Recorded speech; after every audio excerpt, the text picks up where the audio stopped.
Today's daf is daf Chaf Hey.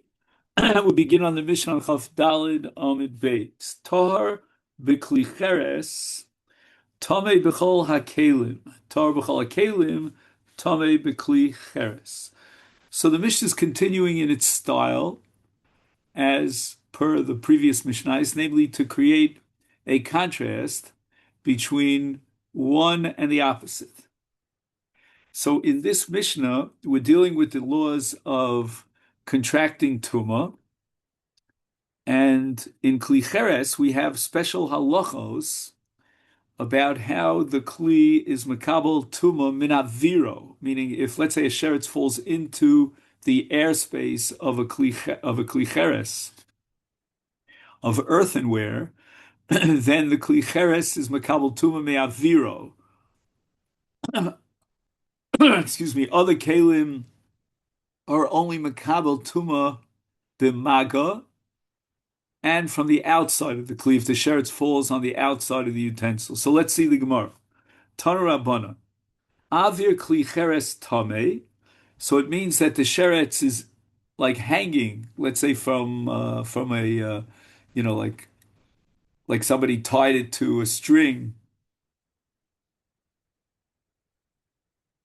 and it's inside the airspace of an earthenware kli, and it doesn't touch the kli at all.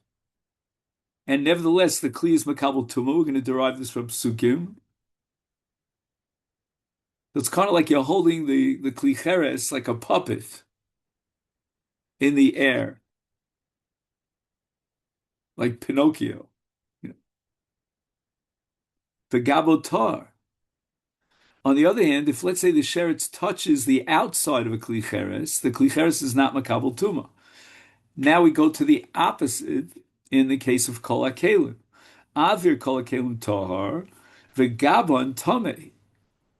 So that in the case of a regular kli, let's say, for example, a metal utensil, then if the sheretz falls on the outside of the kli and comes in direct contact with the kli, then the kli is tameh.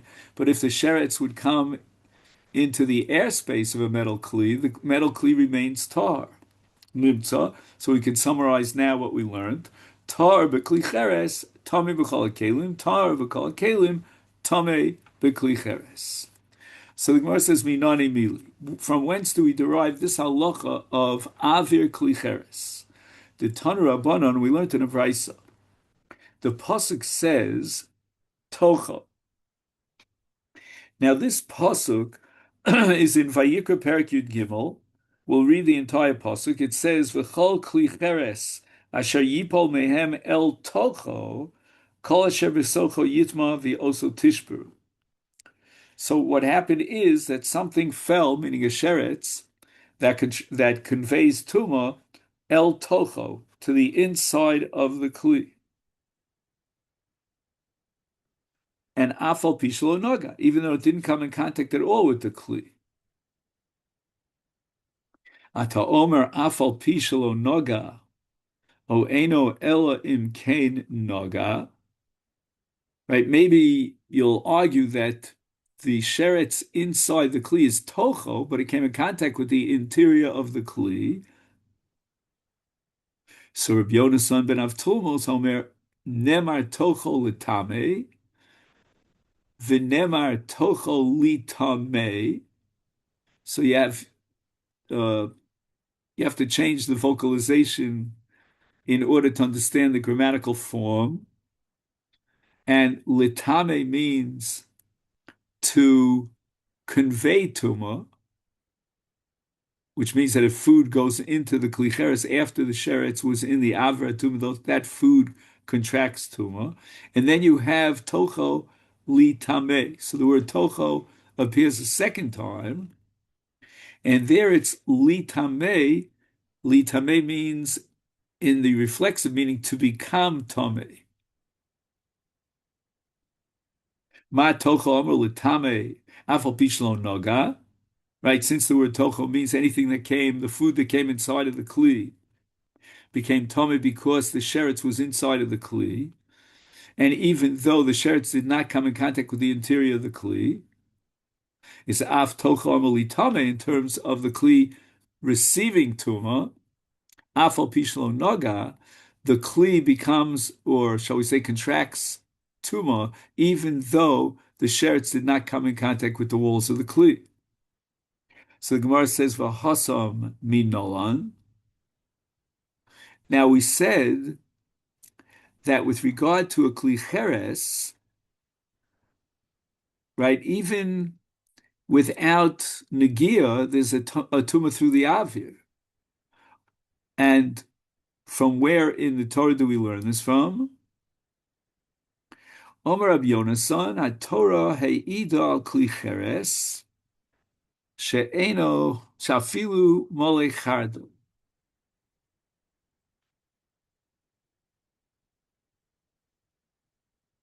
So what does this mean, afilu molech chardo? And what is HaTorah he'ida? So we're now on Daf Chaf Hey, and we're talking about a kli cheres that's full of small mustard seeds. And the Torah is telling us that all those mustard seeds, insofar as they are inside the avir of the kli cheres, which in turn had a sheretz inside of it, they contract tumah. Now, there are mustard seeds on the bottom of the kli that are in direct contact with the walls, the interior walls of the kli. But there are mustard seeds that are on top or on the sides that are cushioned by other mustard seeds, and they don't come in direct contact with the kli itself, and yet they're tameh. And we have to keep in mind two other principles in Tumah. Number one, that ochel cannot be mitame ochel. So you can't argue that maybe the bottom mustard seeds that have contact with the kli, now after they contract tumah, they pass it on to other foodstuffs, other seeds in this whole pile of mustard seeds. Because ochel is not mitame ochel. And not only that, even if I would grant you that ochel is makabel to ochel, that's only if you have an ochel that's kibetza. Mustard seeds don't have the size of a kibetza. Now, keep in mind also that even if, let's say, there are mustard seeds that came in direct contact with the kli and they become a rishon l'tuma, they would only pass on to the other seeds to become a sheni l'tuma. And a sheni l'tuma cannot pass on something to make it into a shlishi l'tuma. So basically, we have to assume that the only reason all the seeds in this kli are tummy is because of the avir, because they're in the airspace of the kli. Amalei Rav Acha bar Ava l'Rava. The ehei kli cheres mitame migabo mikal v'chomer. It's not enough to tell me that the kli cheres is mitame bi'avir. Maybe that's an additional method of the kli contracting tumah, but that's in addition to a contact from the exterior. And we're going to apply the logic of a kal v'chomer that would lead us to the conclusion, unless we have a mute in the pasuk otherwise, to the contrary, that certainly if the sheretz came in contact on the outside of the kli, then certainly the kli would come tummy, because in all kalim, that's exactly what the din is. So the chumrah of kli cheres is that it could be makabel tumah even through the avir without contact to the kli. How much more so that which applies to a lower level of tumah, namely shar kalim. And if there's contact with the exterior of the kli, certainly a kli cheres should be tameh. Uma kol hakelim she'ein mitami avira. Mitami migamon is kli cheres she'mitami avira and a din she'itami migamon. Certainly a kli cheres, which is more chomer, that has the additional dimension of being mitame through avir, would certainly be makabel tuma through the exterior of the kli and the contact with the sheretz on the exterior. Omakra. So for that I need a mute. And what does the Torah say? It says in Parshas Chukas we have a chol kli pasuach asher ein tzamid pasil alav. So we know now that we're talking about a kli cheres, right? Because a kli cheres The kli, whether it'll be makabel tumah, depends upon whether it has a cover. If it has a cover that's fastened down, tied down to the kli, then it's makabel tumah. But ain't samid pasil alav. If it does not have a cover that's tied down to the kli, then even so, if something falls into the kli and it is in the airspace of the kli, suspended as it were, then there is a kabbalas tumah. And what is this case? And yet the Torah is saying that since there was an open covering and the sheretz came through the open covering into the avra, the kli, that's why it's makabel tumah. That's called ki ein samid pasil alav tameh. The Torah is saying that if it's not covered and fastened down, and therefore the sheretz could go into the avir through the opening, it's makabel tumah. The implication is yesh samid pasil alav tar. If the kli is covered by a cover that's fastened down, and therefore the only way that a sheretz could come in contact, it cannot go through the Pesach. It could only have contact with the exterior of the kli, then it's not tameh. Now the Gemara has another kal v'chomer. V'yu kol ha'kelim mitamin me'aviron mikal v'chomer. Now that we know that a kli cheres is kal, it has a lower stringency level in terms of Kabbal's Tumah, namely that if a sheretz comes in contact with the exterior of the Kli Cheres, it's not Makabal Tumah, then the Avir Alocha should be applied to all Kalim with the Kal V'chomer. And that is Uma Kli Cheres She'ein Mitamim Vigabo. We know that if the sheretz comes in contact with the exterior of the kli remains tar because it's a kli cheres, and that means that kli cheres is on a lower level, is metame avir, and yet the Torah says that avir is metame. Apparently, avir is more chomer, such that even in the case of a kli cheres, which is on a lower level, it nevertheless contracts tuma, is kol hakelim shemetame gavan. And how much more so should there be this method of Kabbalah's Tumah called Avir in the case of all other Kalim? And now again we need a miut. Omakra Tocho. Tocho means with a Vav at the end. It's Toch. What's it's? The Kli Cheres. Tocho shel zeh v'lo Tocho shel acher. Now the Gemara asks the following kasha: V'hani tocho hadarshinhu. How is it that you're using the word tocho a second time around? We already used the word tocho legufe, meaning to establish that the kli cheres is makabel tumah be'aviro. So Gemara answers that if you count the number of times that it says toch and with a vav tocho. So tocho turns the toch into a second time. Is our bod tocho ksiva? There are 4 times that it says tocho. Is tocho toch, tocho toch, and how are we going to divvy up these 4 times? Chad legufe, 1 to teach me that the avir of a kli cheres is makabel tuma. Chad legzeres shava.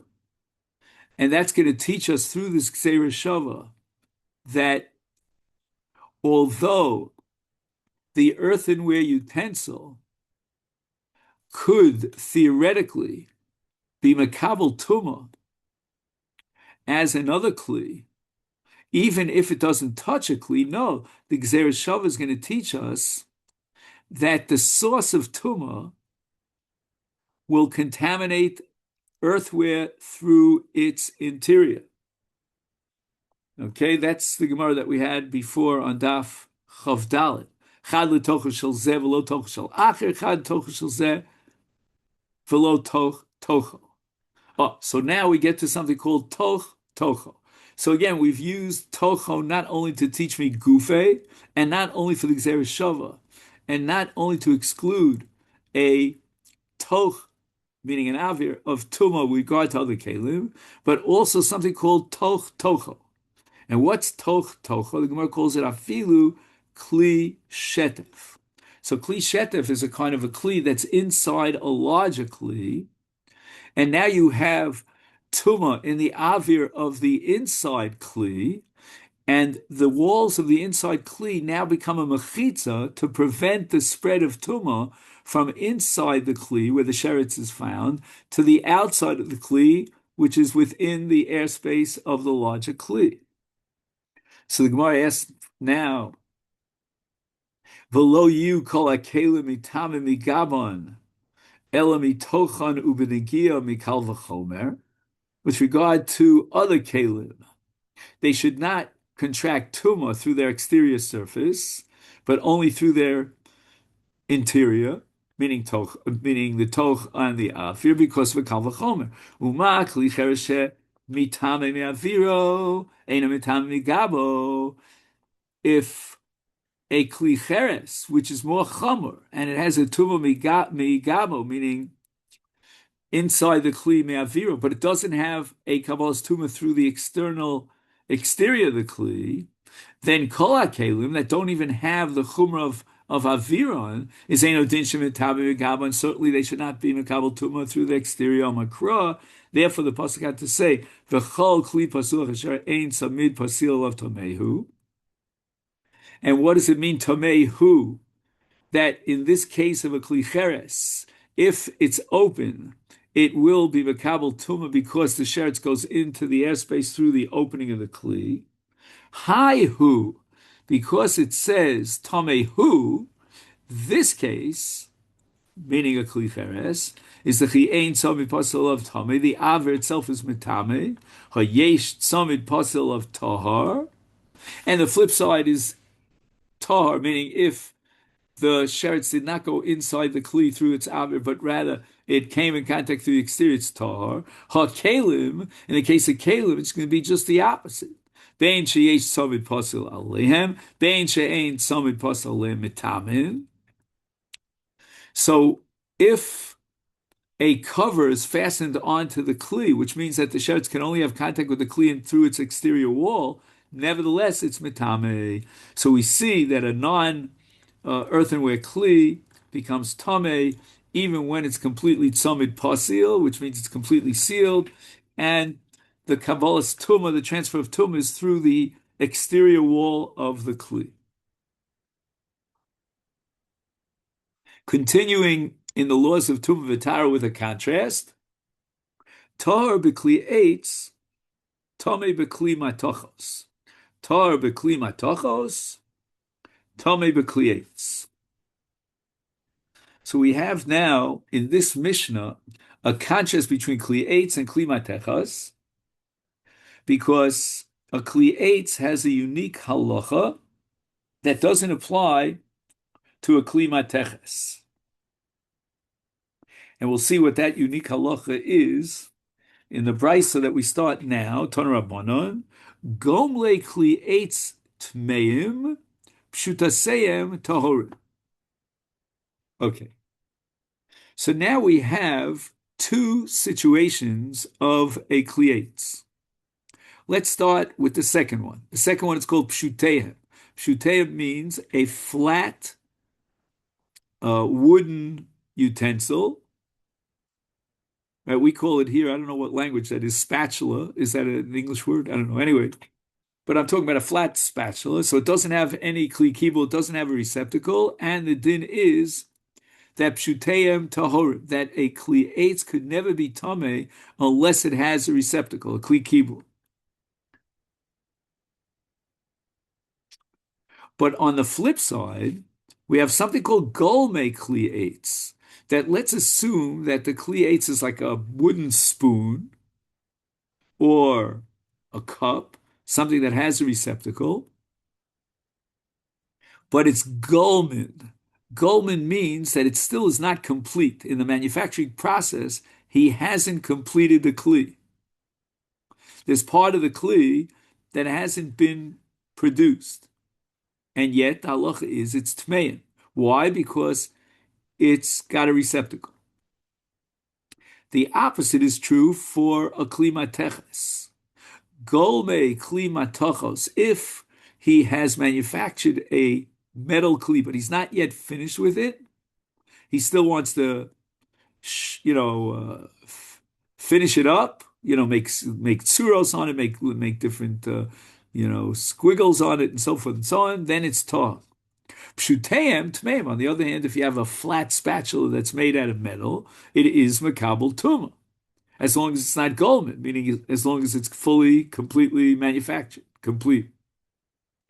So therefore, we can summarize, as we saw in our Mishnah, tar b'kli eitz, tame b'kli matechos, tar b'kli matachos, tame b'kli eitz. Now, let's give examples of golme kli eitz, the parallel of which, in a case of a metal kli, would be makabel tuma, but in kli eitz, not makabel tuma. For example, asid loshuf. Loshuf means to smoothen it out. He's going to smoothen it out. Or l'shabetz. He wants to make studded things on it.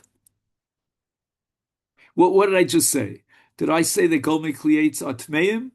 That's what I meant to say. If I didn't say that, cross it out. Again, so the chiddush of golme kli eitz is, even though he is still in the process of manufacture, he hasn't yet completed the kli, nevertheless it's makabel tuma. Or legorer, which is very similar to lashuf, but instead he uses a certain kli to smoothen out the surface of the wooden kli. That's called planing it. Lecharkev, which means to create bands around it. Latiach betunas, he's going to smoothen it out with a tuna fish.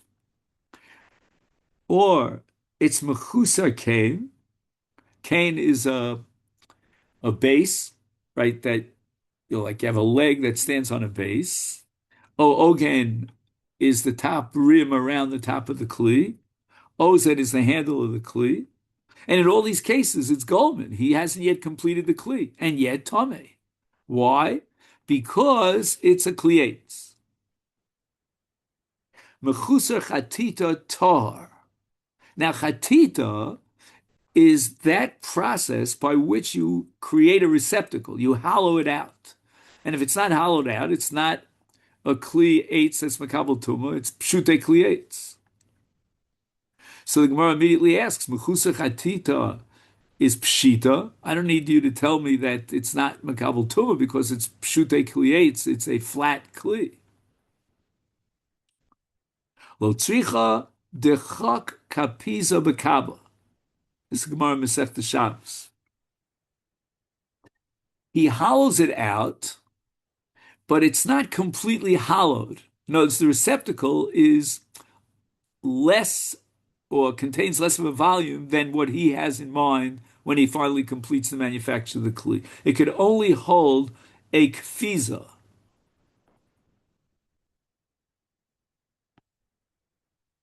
Now, a kfiza in ratio to a kav is 3/4.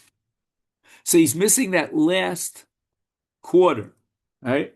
Because all he has now is a kfiza, which is 3/4 of a kav, but he intends to add another kav. And nevertheless, the halacha is that you would say, well, let's call it golme, kli, eitz, and therefore it should be makabel tuma. No, kamash malon, the Brisa wants to teach me that no, if it's mechusar khatita, then it's missing the most essential part of the kli that defines the kli for tuma, namely the hollow of the kli, and therefore it's not makabel tuma. Now we said that golme kli mateches, by contrast, are not makabel tuma. In other words, he has a metal kli, but he still intends to perfect it. Eluhain golme kli mateches, giving a rule of thumb that will apply to a metal kli that it's not makabel tuma. Why isn't it makabel tuma? Because it's not complete.